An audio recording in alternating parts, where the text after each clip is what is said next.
Hello, beautiful ones. Dr. Niikee here. So for this part 2 in the Universal Laws of Energy series, we're going to be having a look at the first of the universal laws.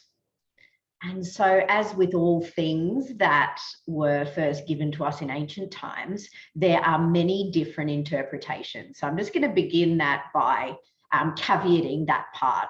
And so the first of these laws that I would like to share with you is all is one mind. And so there are two sort of separate ideas which have been theorized and philosophized, over thousands of years about what, this actually means. I think in modern day times, it's kind of been extrapolated in its simplicity to the law of attraction. And, we know that the law of attraction says what we think we receive. And, in its simplest form, this is what happens. This is one of the ways that energy works. But of course, there's a lot more depth and texture to actually being able to create in line with energetics. And so if we'll just take a step back and have a look at this first law. So all is one mind. So firstly, I guess the understanding that all is one. And so this is where we talk about the unified field of consciousness. And so this is where, or the quantum field, it's also fondly known as in more recent times. And, fundamentally, this is what shows us or demonstrates to us the interconnectivity of all things. And, without going too much down that rabbit hole in this particular recording, in essence, it is created through electromagnetic fields. And when we go back to the molecular science of it, that everything is made up of atoms, and the movement of the parts inside the nucleus of the atom, also called the quanta or the subatomic particles, the movement of those particles creates electromagnetic fields around everything and anything. And, so in effect, when we zoom out on that, we are fields inside of fields inside of fields. Everything becomes to create its own electromagnetic field by combining all of the little electromagnetic fields within it. And so in essence, by the time we zoom out to a planetary level, we are all interacting through these unified fields. And so this is one part of the premise that helps us to understand how all of these laws of energy works, is that there is this larger interconnectivity of all things. And so the second part of this first law is all is one mind. So this is where the mind comes into it, the law of attraction. And so what it shares with us is that our thoughts, our beliefs, things that are particularly in our subconscious that we aren't aware of, that play all of the time in the background in our energy, are actually creating the world around us. And as we go into some more of the laws in subsequent videos, you're going to see how all of this plays out to give you the bigger contextual picture of how we can actually work with these energies beneficially to create a life that we desire. But to start with the foundational parts, we'll look at all is of the mind. And so when we have a look at, if we look back to the Freudian theory of the layers of the mind, so we have the conscious mind, the subconscious, and then our superconscious or our higher conscious. And so the conscious, reasoning, thinking, analytical mind is only 10%. You might have seen that iceberg analogy where, the top of the iceberg is only a very small portion of our entire mind.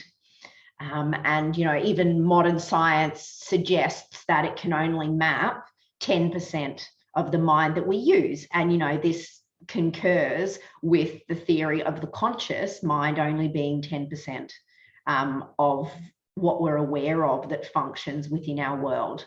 And then the rest is the subconscious. So this is the subconscious basement that in effect creates our energetics, because the subconscious is what holds all of our past experiences, you know, how we've determined perceptions about things in our lives, whether it has been through our own experience or whether it's been through, you know, the experience of ancestors that comes through our DNA coding, which is another recording in itself to dive into that a little bit more deeply. But for now, we're just going to stick with looking at the mind itself.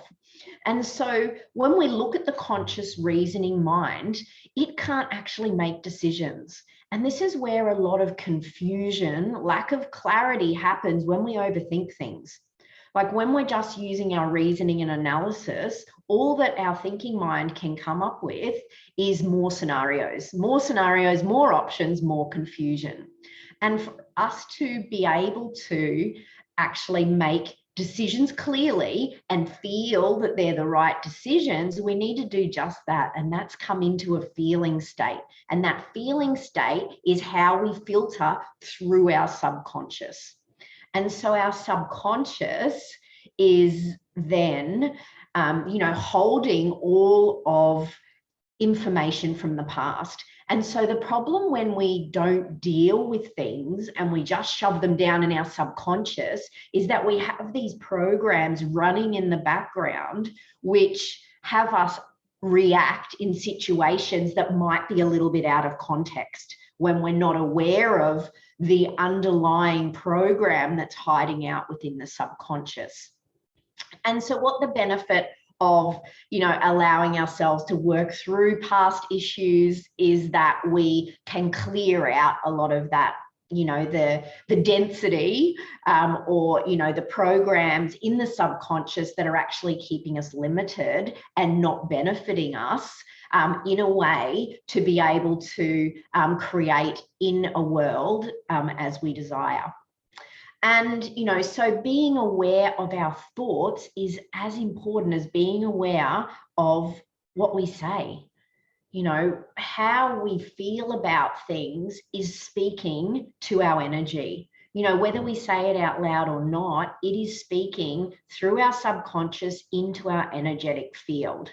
And so we really need to spend some time in reflection and think about how we really do feel. You know, and if there are things that don't feel good or don't feel in alignment with us, having a look at what's deeper than that. Is it actually the situation that's playing at hand right now, or is it a reflection on something that hasn't quite been healed or dealt with properly from the past? You know, without going into a therapy session now, it's just to bring, I wanted to talk about the law of mentalism and, you know, the law of attraction is that energy, we draw to us what is our energy is asking for, and our energy is asking for whatever is running through our subconscious. And so, you know, really bearing in mind that if we are wanting to create something in our world or in our lives, it goes beyond just writing it out and, you know, burning it in the fire, or, you know, not that there's anything wrong with these processes, but to create the energy around it, we have to examine our beliefs. Do we believe that it is possible for us to do that? Because remember, our beliefs are speaking as loud as our thoughts and our words as well. And so, you know, for us to be really wanting to, you know, a new job that we've had our heart set on for all of our lives, but then deep down we've got issues with our self-worth, or, you know, if we believe that we're not good enough to do that job, then of course that's not in alignment. And so being able to then manifest that or to attract that into our lives is not in alignment. And so we really need to go beyond just writing things. We have to actually look at what's happening in our subconscious and see how we can create an even playing field for the energy, because energy attracts its own likeness. So as long as we think we're not good enough, that is the signal that we're sending out to the world to bring us more of. Anyway, I hope that that little tidbit was helpful. So minding the mind, you know, is such an important concept to actually have a look what's happening, you know, with ourselves on the deeper layers. And then, you know, when we start to notice that, we can really see how we are the creators within our own lives. Anyway, love you guys. Mwah. Reach out with any questions. I'm always happy to have a chat, and stay tuned for the next episode where I'm going to add a little bit more onto the next layer of that about the cosmic laws. Take care.